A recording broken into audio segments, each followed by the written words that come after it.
Bismillah ar-Rahman ar-Rahim. Alhamdulillahi Rabbil Alameen.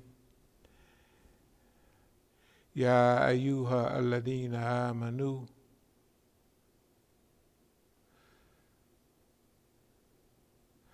Takullaha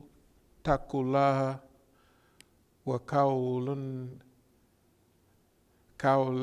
sadidan. O you who believe, fear Allah and make your utterances straightforward, that He may make your conduct whole and sound and forgive you your sins. He that obeys Allah and His Messenger has already attained the great victory. We did a review of this ayat and other ayats similar to this a few months back. But basically, both of these translations have a nice way that they put, it says, "O you who have attained to faith, remain conscious of Allah and always speak with a will to bring out only what is just and true." Of course, in this case, now it says, speak a word, so that you bring only out those things that are just and true. Whereupon He will cause your deeds to be virtuous and will forgive you your sins. And know that whoever pays heed unto Allah and His apostle has already attained a mighty triumph. So, and look at these ayats, basically, and this ayat is, O you who have attained the faith, not mainly O you who believe, but O you who believe is what it, Ya ayyuha alladhina amanu, basically places you amongst the believers. But in reading the different commentaries, I like the way Muhammad al-Assad puts certain things. And it begins right away in the Quran, although he's using the word God here, and the new Yusuf Ali. I said the new Yusuf Ali is using Allah because the Saudis took this over and reprinted it. The earlier years ago, 50 years ago and more, that back in that era, and Yusuf Ali used the term God also. And so as we went on and we come to reading, it was only a few tafasir in English. It was, you would have to get most of your explanations from these footnotes, because it didn't, Maududi had tafsir, but he only had the first few volumes of his translation, back in the 70s. They didn't finish translating like the 15th and 16th volume, which they collected in a volume of 6, the Maulana Maududi, which in those days I thought was the best commentary for us. And it was, because it's full of fiqh, it's full of all kind of stuff. So I read the tafsir. I just read only the Maulana Maududi tafsir. And so during that Ramadan, it was about 3 hours of reading a day for all the commentary. And I took notes too a little bit. And I said, man, this is deep. And you notice after you read the Quran, your head right up in the front of your mind is all that Islam. And as the months go by, it drifts further in the back. But it's just going in the back, especially after you do it so often or so many times. It don't go away, and some questions come up. And in reading Maulana Maududi's tafsir, he brought in all kind of fiqh, and all kind of phrases Deen al-Malik, in other words, the deen, the way of the king, and he'll explain that instead of the deen al-fitra or deen, you know what I mean? He would explain all those things. And I really kind of liked it. So back in the 80s, I read the whole thing. And I didn't get it all until 89. When I visited Iran in 89, I didn't leave till after Ramadan. I didn't leave till Ramadan because Ramadan came in while I was in Iran, and I was happy. Because, not to stray from the point, but they was feeding me so much. I look at those pictures, my face was all puffed up. I was as big as I am now, but in those days, you know, I was thinner and running and working out and all that stuff. So their culture is, if they bring you in to speak or you visit, at first they have tea, and then they have fruit, you know, with the plate and the knives to cut the fruit, you know, just like in the Quran, when the women cut their hands with the knives. Well, they bring you, you know, pears and apples and with a knife on the little plate. And that's just to hold you off. Then they bring the heavy food in, and they just load you up. And if you're going to speak, and I would tell them, well, I'm going to speak. In those days, I didn't eat before. I still don't that much. So I wouldn't eat because, and then they was, you know, they put on that sad face. You know how foreigners do? Oh, man, you feel like you're killing people and choking them. And because you just, no, and you're trying to explain. See, would you tell them that, first of all, I'm a vegetarian. I don't eat jello kebab. Oh, you don't eat no meat. That's how they say you got to eat meat every 40 days at least once.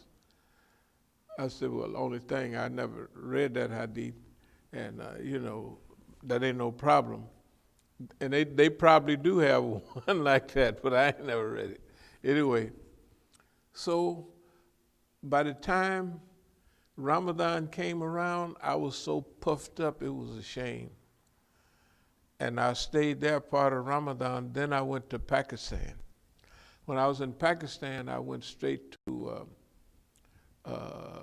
our book distributor, you know, and I ordered a lot of books, and I paid for them there, you know, had them shipped. It was a nice trip.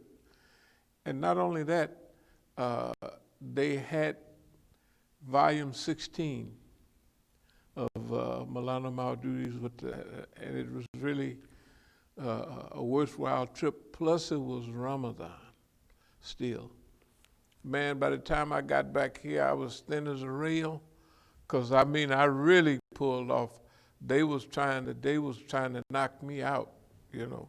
But anyway, in this translation, it says, "O you who have attained to faith, be not like the children of Israel."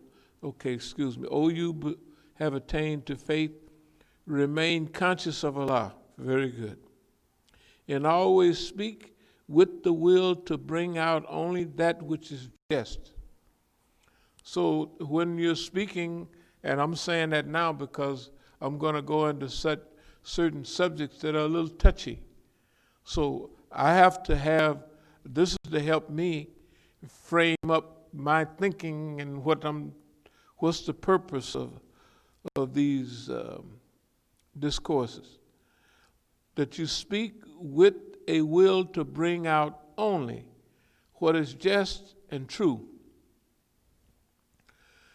whereupon he will cause your deeds to be virtuous.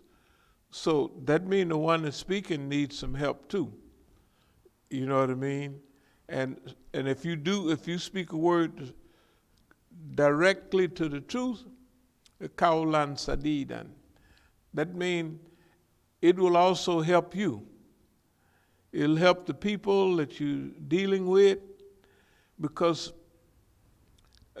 this straight talk and what have you is a little different in general conversation.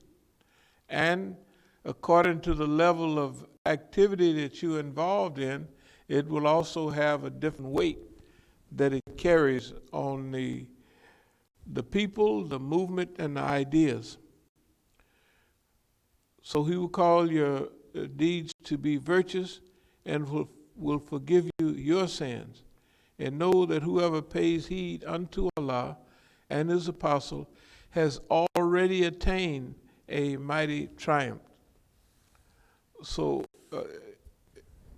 Yusuf Ali is, oh, you believe, fear Allah and make your utterance straightforward, that he may make your conduct whole and sound and forgive you your sins. He that obeys Allah and his messenger has already attained the great victory. I wanted to start off with these ayats because we have a recovery plan that we're adjusting to right now. In fact, that's what we're writing and thinking out and forging our recovery plan. We're calling it a recovery, but technically it's not a recovery because we was never in a slump. You know what I mean? Whatever that happened to us in the last several years was all part of a design plan. And if you were to read the statements that are in our books, maybe especially after 2002, you might remember some of the statements we're making to ourselves about kindness is not a weakness, it's a strength, and da da da da da. That's just, but you could probably tell that there's a light struggle going on, personal struggle, between the lines to take and how to deal with people. And you're just reminding yourself, kindness is not weakness. You know what I mean? It ain't weakness. Actually, it's a super strength. Because kindness, a lot of it comes from character and how you deal with things that come towards you in the world is what builds character. The better you behave, the more challenges you face and survive those challenges, the more your character, you develop pretty strong character. So we're thinking about here, we call this laying out a recovery plan. That means that we're going to, inshallah, go back to Oakland sometime. Maybe it's February, maybe it's March. You can read in the newspaper and hear on the news that this stuff here in California is, they make it sound unsafe. So, we giving them all the air that they can stand, So, this speaking a word direct, speaking a word the straight, with the niyyah of bringing out only the good. That's the whole idea of bringing out good. And even now, as we go forward a little bit, if we misstate any facts, it's only because there's a deficit of facts in some areas. And when we come to a point of making a decision, I put it this way. Some people, out of 10 points, before they make a decision about something, some people will make them soon. By the time they get 4 or 5 points, they'll make a decision based on their own, how they feel about themselves, how they feel about the environment, what the subject is and what have you. They may make a decision on 4 or 5 points that they got, dealing with that subject. Some people may wait to 8 or 9 points of information. But sometime if you playing the game of deficit of information, where there's a design deficit, that you don't want to know everything. Maybe you don't want to know everything because you want to